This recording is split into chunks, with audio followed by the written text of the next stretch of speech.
ممنوع. اي بالعراق ما يقبلون العلم، بس علم الله.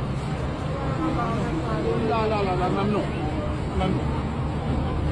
بالنسبة لموضوع العلم اللي البارحة طويته ونزلته باحترام وبأدب وانطيته للزاير، فأقول للزاير أنا أعتذر من عنده، هاي وحدة، وأعتذر من الجمهورية الإسلامية. أي إذا عندي غلط أنا ما غلطت، لا سبيت ولا شتميت ولا تجاوز على واحد، باب احترام حلو، شيء طبيعي. هذا واحد.